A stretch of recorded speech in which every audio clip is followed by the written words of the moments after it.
What up? Big Herc916, positivity motivation. And I stumbled across this video on IG and it was pretty disturbing.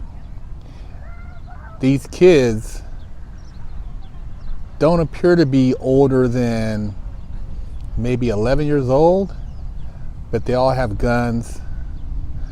They're pointing them at the camera, appearing to be aggressive, and there's not an adult in sight.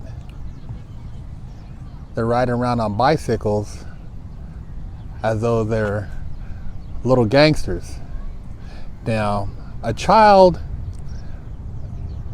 a lot of times, they do not know the consequences to their actions or how that will impact them years down the road. But parents,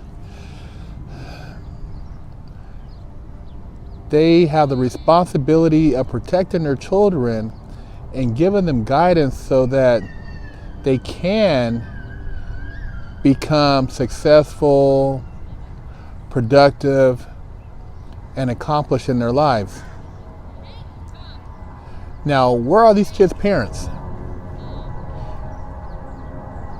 Who filmed the video? And where did these young kids get the guns? Those are questions that all should be asked and addressed, because somebody has to accept responsibility and say, hey, you know what? This is not right. This isn't the type of image I want my young son to portray, and it's not cute.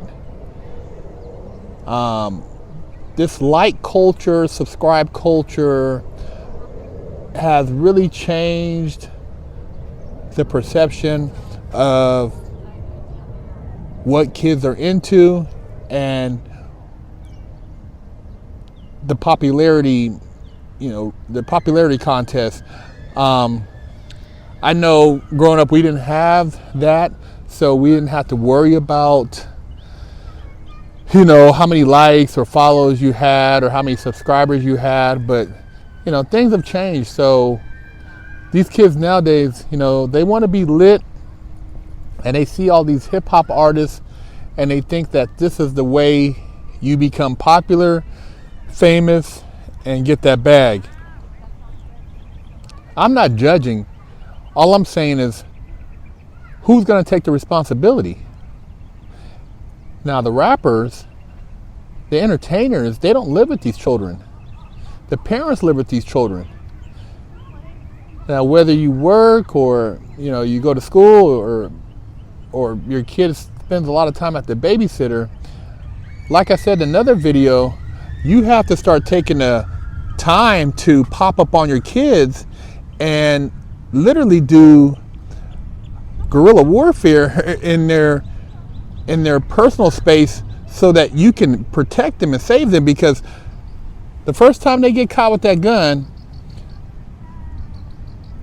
it might be a slap on the wrist, and they might think because of that slap on the wrist they still are invincible.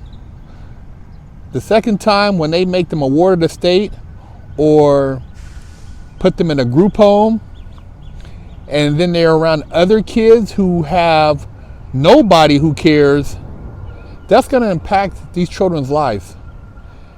And it could take years before they recognize that influence has taken them down a dark path that's led them to becoming career criminals. You wonder at times, you think back like, okay, could things have been different had you had somebody in your ear? Maybe you had some positive influences, but you didn't take heed. Well, those kids are the kids that are more hard-headed than others because they're strong-minded, strong-willed, but you got to fight. You got to fight for your kids.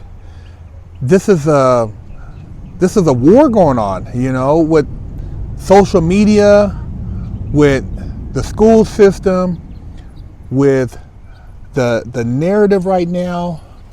And if you don't fight, if you don't put forth that effort, your kids are going to get caught up. And at that point, it could be too late, because you don't want them to get caught up in something that demands that they have to sit down for the next 10 years in the system, because you're not there. You can't protect them. You can't check on them once they're in that system. You don't know what's going on at night. You don't know the circumstances that they're exposed to in those type of places. Those places are horrible, and anything can happen. You hear the kids in the background out here playing, having fun, you know. But yeah, you got to really be aggressive in raising your kids in the proper way. You know, providing some type of structure, some type of discipline. You know, it's not all about like just spanking the kids, but at the same time, it is about those kids respecting you, having some type of structure. That's why I think going into the military for a lot of people is a good thing, because it teaches you, in a sense, how to grow up, how to apply yourself, how to create a routine. And a lot of people never have had that, you know, unless they play sports at a certain level where they had to come to practice and train and do certain things, or take martial arts. But you got to get your kids involved in things that keep them off the street, so they're not hanging out, running around. Just go play, or just go over to so-and-so's house. Before you allow your kid to go to a friend's house, go over there and see who this kid's parents are. You know, what's going on over there. What is this kid's parents involved in? What do they do? It's not that you're being bougie or funny style. Man, this is your child. Your child is a highly functional computer processing data and information at a rapid rate. And he's downloading programs that he sees. So you have to be careful of what he downloads, because deleting those could be a lot harder than the upload in terms of technology. I know I had to go through a whole reprogramming process when I got to the pen, and that process sat me down for a decade. And you'd rather have your kid not have to go through that, so that decade or time can be spent doing something more productive, something more rewarding.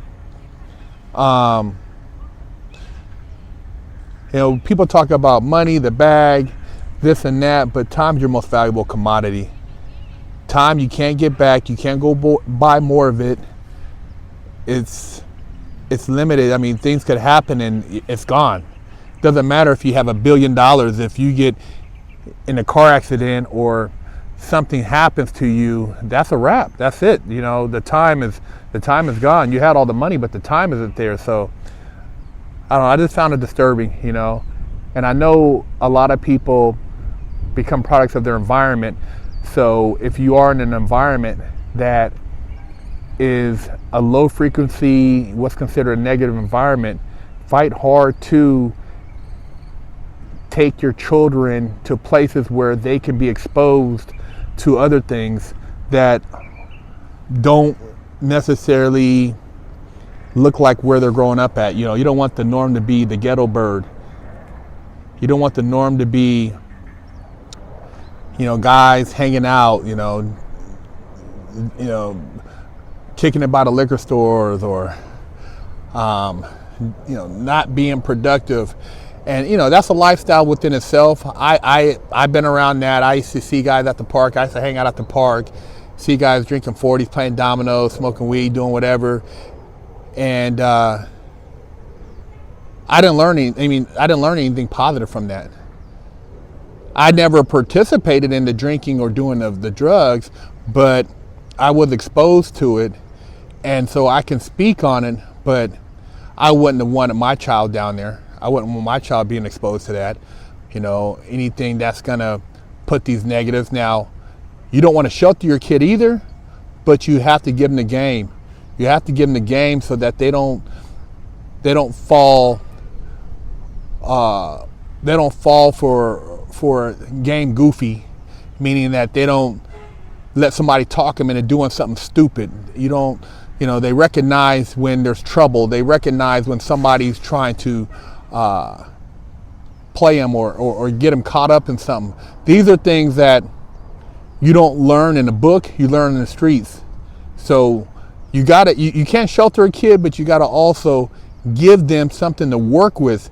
Give them the tools so that they don't fall victim and they can recognize situations before they become detrimental. So I'm just sharing with you guys. People always ask me, do I have any kids? No, I have a stepdaughter, but I was raised around a lot of kids.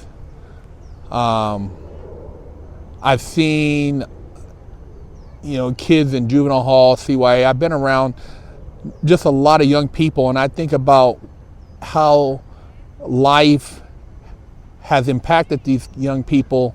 And as an adult now, how would I try to reach those young people to the point where they would see something different?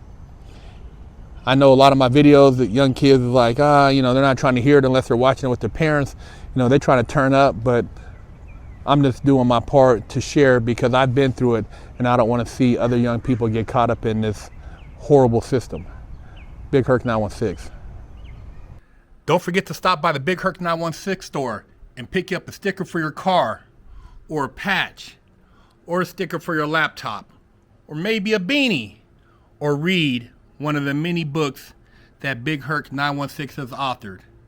You know how we do it. Hello, I'm Big Herc916. Contact me for life coaching and motivational speaking.